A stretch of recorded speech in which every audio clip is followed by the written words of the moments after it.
Bom, esse episódio está sendo gravado a bordo do veleiro Alesund. Como na semana passada eu falei que ia contar um pouquinho mais dessa viagem aqui pela Noruega. E hoje vocês vão ouvir um pouco das opiniões, na verdade, do Yves Baulac, que é o capitão, dono do veleiro, com quem eu tive o privilégio de fazer essa viagem que durou 3 semanas. Amanhã, na verdade, depois de amanhã eu desembarco. Só que essa gravação vai ser em inglês. O Yves fala um pouco de português, mas ele prefere falar em inglês. Então, ele é francês, a gente vai fazer esse podcast em inglês. Mais pra frente, no YouTube, nas próximas semanas, o YouTube faz aquele esquema de traduzir automaticamente. Então, nesse momento, eu peço desculpas para quem não fala inglês, mas aguarda aí que em breve vai ter essa tradução simultânea. Então, welcome on board, Yves, once again to the podcast. It's a really nice pleasure to talk to you and have you on the podcast. Okay, thank you very much, Marina. So here we are, tied to a pontoon in Lofoten archipelago in Norway, northwest of Norway. How was it for you to sail, Yves, along the coast of Norway and to reach here? What were your impressions? Yeah, so we started three weeks ago. I arrived in Alesund with another crew, three friends. I disembarked in Alesund, and Marina and my friend Philip came on board, and we went along the coast. And it's in fact it was much nicer than I thought at the beginning. It's because maybe we were lucky with the weather. The first 3-4 days were not perfect, but after we got a fantastic sun and the good winds, and so really it was really nice weather. And also Norway is a very special country for yachts, because you're always in some sort of channels between islands, and you don't see a wave bigger than 3 or 4 centimeters, more or less. And and then when you stop, every bay you've got a pontoon, a wide pontoon where you can tie your boat, and maybe it's been 20 days between Alesund and Lofoten, and if I remember well, we put the anchor 3 times, and we tied the boat to a pontoon the rest of the 17 or something days. So it's and it's always wild and very pretty. Your feet. Don't try not to. Sorry, my feet were moving a bit. And you were saying about the how many times you were tied into a pontoon? Yeah. And so the sailing in Norway is much nicer than we thought. I thought we would have strong winds, some difficult nights, waking up because of the anchor, and in fact, none of them. The only problem is we cannot sleep really nicely because of the light. Now we are over the Arctic Circle, so we've got the midnight sun. The midnight sun is really nice, but the 1 o'clock sun and the 2 o'clock sun and the 3 o'clock sun, it's not that nice because you don't sleep, you see. Sometimes I was you're waking up at 3 o'clock in the morning, and it's it looks like it was 10 o'clock in the morning, and you have to wake up. This is very difficult. And it's not your first time in Norway, but it's your first time sailing in Norway, right? Yeah, I was in Norway for a week this year for skiing, but it's the first time with a boat, and I really like it. And now I'm going to sail. As Marina said that in introduction, she's going to disembark in 2 days. But then I've got friends, and then my son, and then friends, and then my daughter, and then friends. So I will stay 6 weeks in the Lofoten, and then I will climb to Tromsø. Tromsø is the Arctic city. It's called that in Norway. It's 70 degrees latitude, and there I hope I will find a berth in a port, in a harbor, to keep the boat for the winter. And we didn't mention, we didn't actually explain about the boat we are on, but because I had the pleasure to talk to Yves and Christine, his wife, last year, and there is an episode where they mention about their trips. They've been pretty much everywhere, almost everywhere in the world, in 2 different big trips. And first with Schildag. Schildag was the first boat, the first boat, and now with Orion. How can you briefly talk about the boat for anybody who hasn't yet listened to that episode? Orion is a is a 12 and a half meters boat, 40 feet maybe, and it's it's an OVNI. OVNI is a French brand of sailing boats, and they're made of aluminium, and they've got a centerboard, which means that when the centerboard is up, we are 70 centimeters draft, and when it's down, we're 2 meters and something. And so it's a very strong boat, and you can go everywhere with this boat. It's really, really, really safe. I mean, and the boat is very well equipped, and Marina and everybody on board enjoys a lot the electric winch that can. So it's a really strong boat and made for this country. It's not a really funny boat because it's difficult to tack.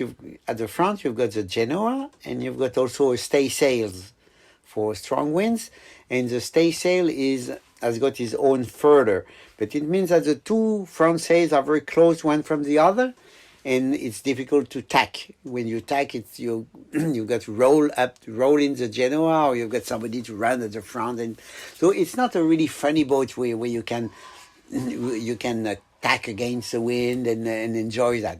But it's a really nice boat for long trips and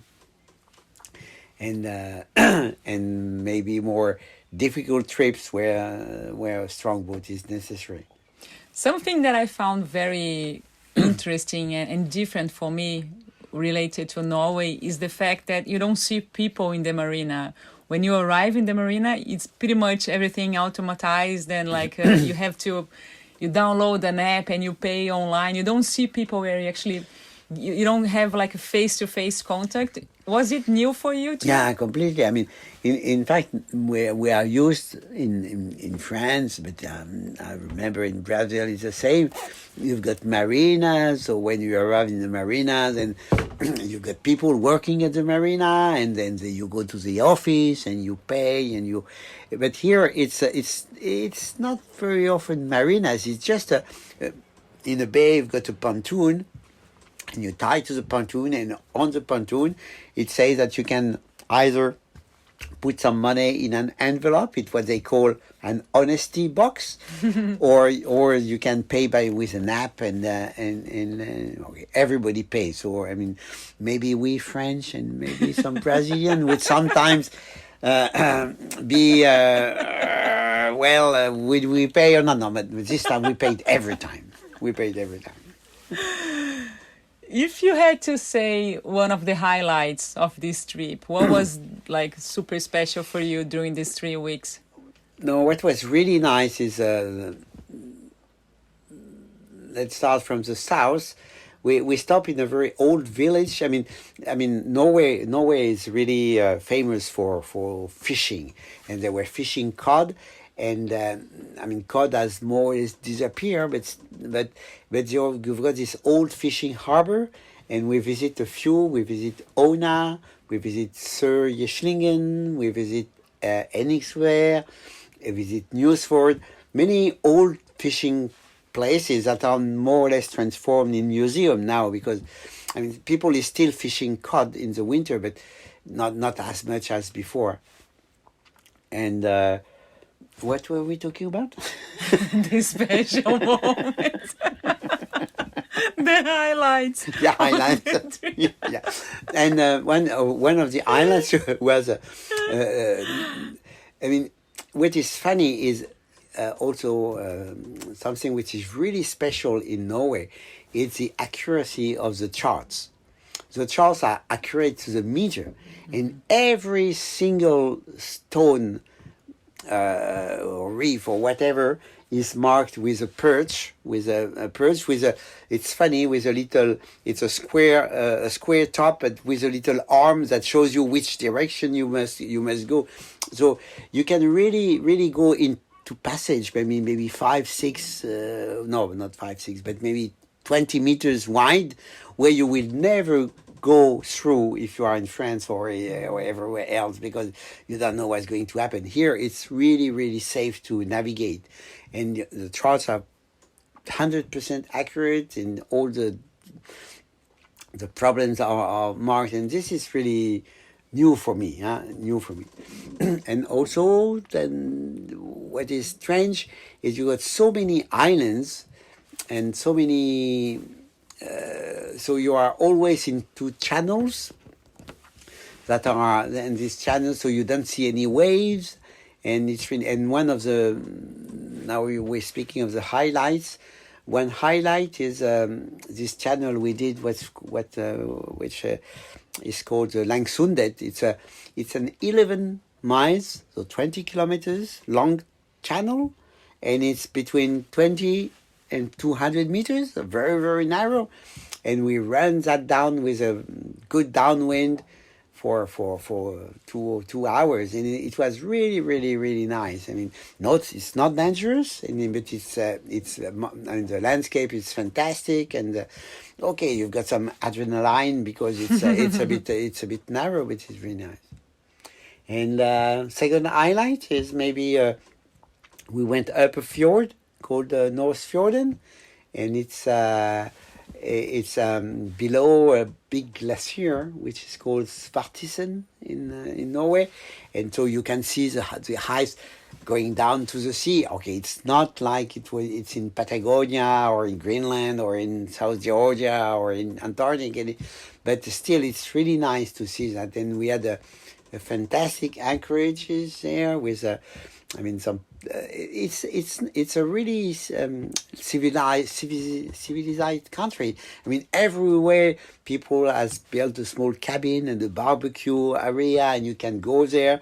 Nobody minds, and you make your barbecue. And in this place in North Fjorden, there were some mussels. I mean, a wall of mussels. So you just go with a dinghy, you see, and in 2 minutes I had my bucket full of mussels, and we grilled them on the barbecue. This was a highlight. There was even a frying pan, right, at the barbecue. Yeah. And is there a third highlight? Yeah. The third highlight is we were lucky with the weather, but we were also we really planned our trip very well, and we left Bodo, which is a city on the mainland of Norway, and it's 50 miles. The Lofoten are 50 miles away, and we started maybe late in the afternoon from Bodo, and we arrived 5 miles off the Lofoten exactly at midnight, and we had the midnight sun just behind the Lofoten, and this was really impressive. Really, it's one of my best souvenirs of this trip. Yeah, it was truly special. I will not forget. That was really unforgettable. And I noticed, Yves, you have a very interesting style of sailing. Like, you have an idea and then, you go for it. For example, when we had 0 wind and you saw some people fishing and it was this really flat sea, you decided, now I'm going to try fishing here. Like, it's not like, I don't think the definition is like you are fearless, but you just have an idea and you just go for it. It's really cool. I really enjoy that. Like, I know, on the other hand, other people would say, oh no, it's too dangerous. I better be safe. But you just go for how you feel, and you just do it. It's so cool. I think all of us we don't want to touch our limits, and in fact we are really far from them. And sometimes you got to push you a little bit to see whether you can go a bit closer to your limit. Everybody's got his comfort zone. I don't like at all to get out of my comfort zone. But you must know that your comfort zone it's much wider than you think at the beginning. So some things happen. Okay, go for it, and you see at the end. Okay, it's not that much difficult. So and okay, it's done. Okay, next time. What can you say about your trip prior to arriving in Norway? Because you started this, let's say, leg beginning of May with other friends, and you left from Normandy, is that right? No, Brittany. we left from Brittany. Brittany, sorry, yeah. Because the boat has remained in the boatyard for the winter, and it was 50,000 miles. We did with Christine, not around the world, but around South America. And so it needed a good lifting, that we can say. And so it was in Arzal, it's in South Brittany, and we left South Brittany the 1st of May. And we went up between Ireland and Scotland and England. We didn't stop in England, but but we stopped a lot in Scotland. Visit the distilleries of whiskey, and we had a really nice time also.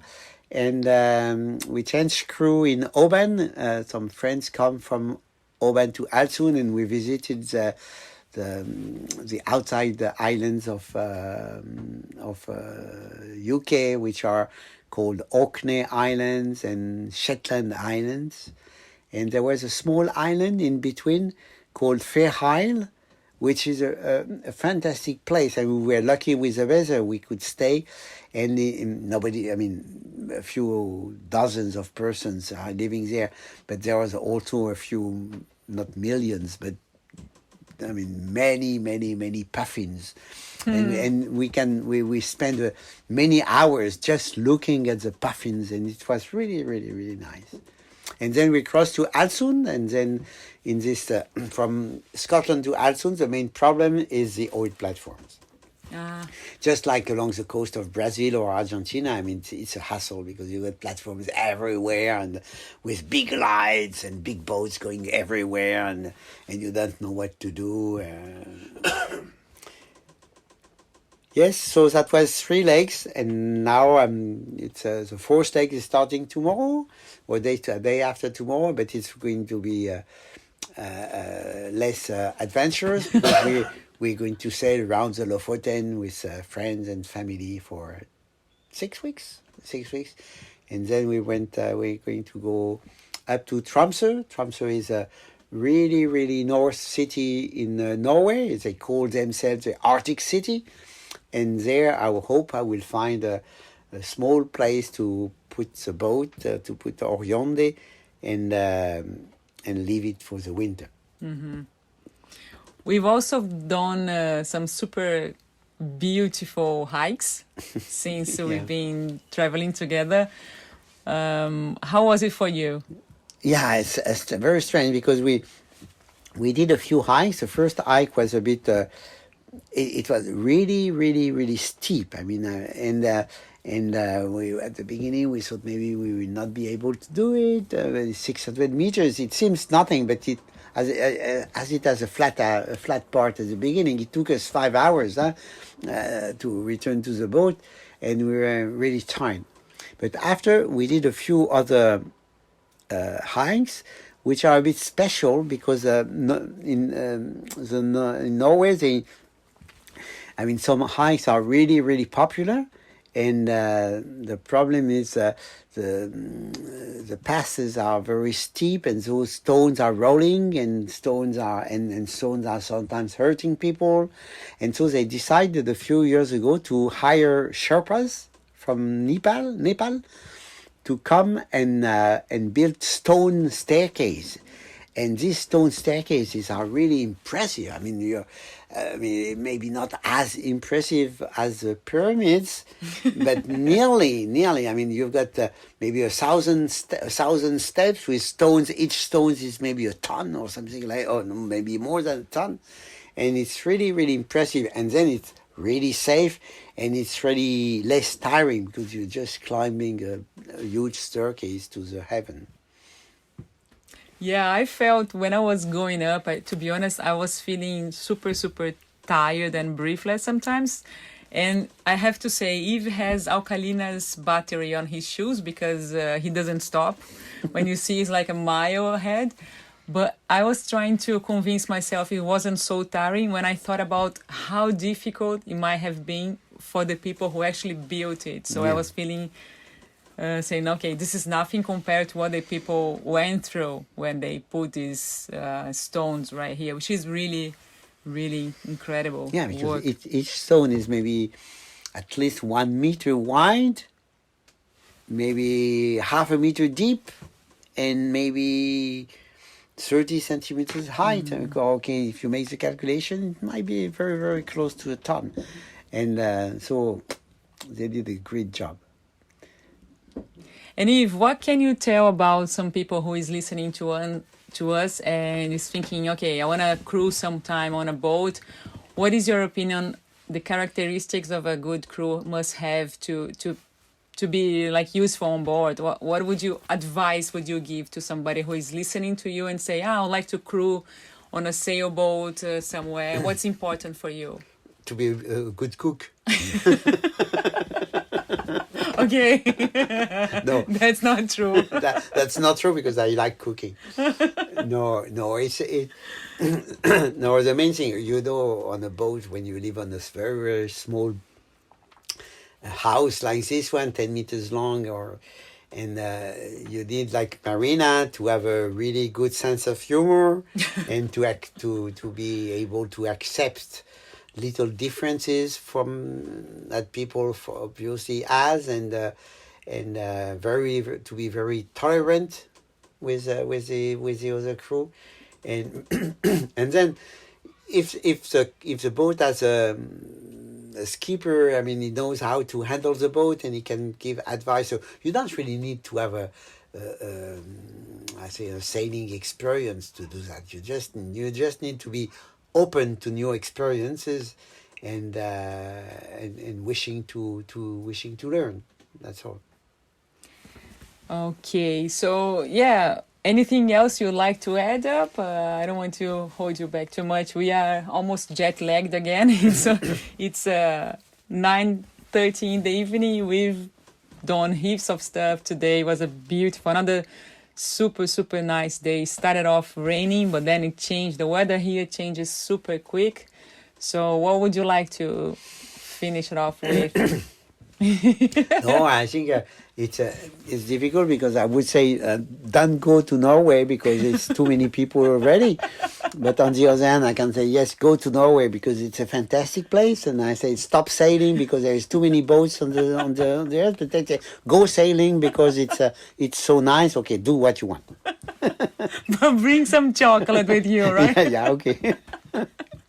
Yves, thank you so much. It's been awesome listening to you, sharing these weeks with you. Okay, and thank you, Marina. I hope my my English is not that bad, and that the automatic translator will manage to make it. Any sentence in Portuguese you like to say? Mas o problema é que quando eu falo português, a Marina está a rir completamente porque o meu sotaque português É de Portugal. parece que está muito engraçado. É um português de Portugal. Abrações a todos. Muito abraço a todos vocês. Bom, pessoal, a gente encerra por aqui essa gravação com o Yves Baulac, Monsieur Yves Baulac, the Captain. E semana que vem eu devo fazer mais algum aqui da Noruega. E se vocês gostaram, compartilhem, enviem para quem vocês acharem que pode gostar também. E é isso aí, a gente encerra aqui com esse dia que não escurece nunca. Agora são 21h33 desse domingo. Algumas horas para esse podcast ir ao ar. Mas obrigada a todos vocês que ouviram. Se alguém quiser contribuir com Maré Sonora, faz um pix para o podcast maresonora@gmail.com. As informações todas estão na descrição desse episódio. E uma ótima semana e até mais. Valeu! Okay, bye-bye, everybody.